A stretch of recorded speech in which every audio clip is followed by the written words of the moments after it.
Hi Amanda, I think your design is definitely more organized now. Um, there are some changes you could make, and then we need to think about how to get the visual interest back into it. So I can see that looks like you're trying to shoot for symmetry, like this one is the mirror image of this one, etc.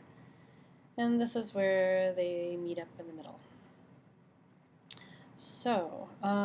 One thing I notice is that the green is a bit more organized than this one.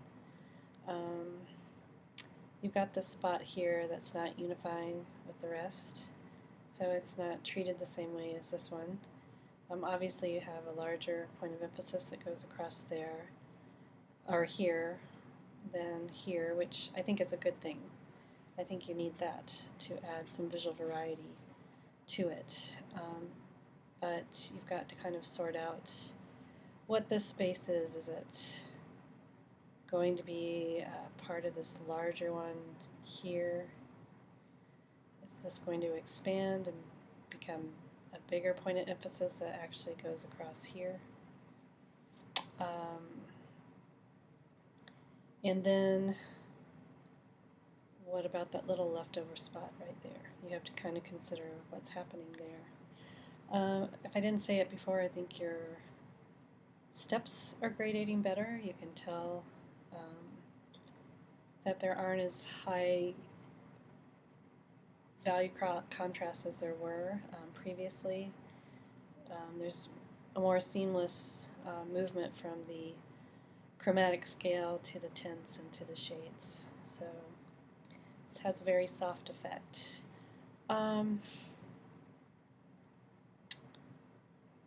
So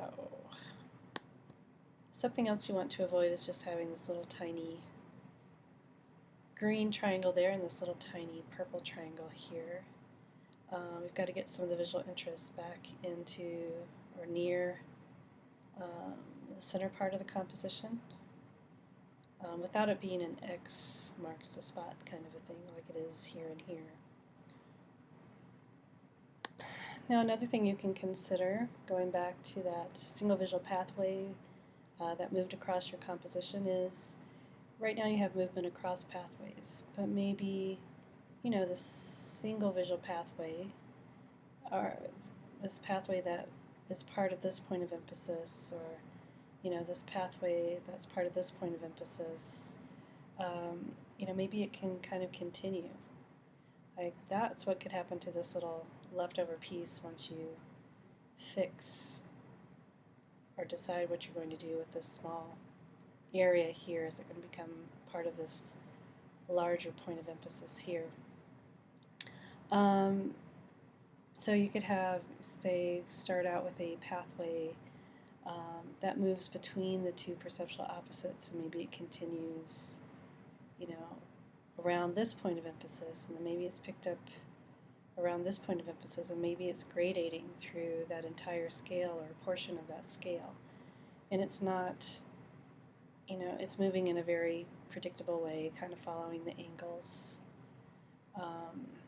in an interesting way. So think about that too. Just kind of keep moving in that direction. Also, once you get these points of emphasis worked out, the placement just right, you could always go back and visit that concept of fire and water.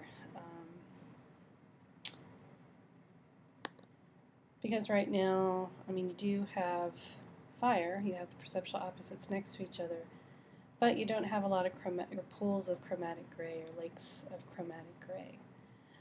So once you get the points of emphasis worked out just perfect, you could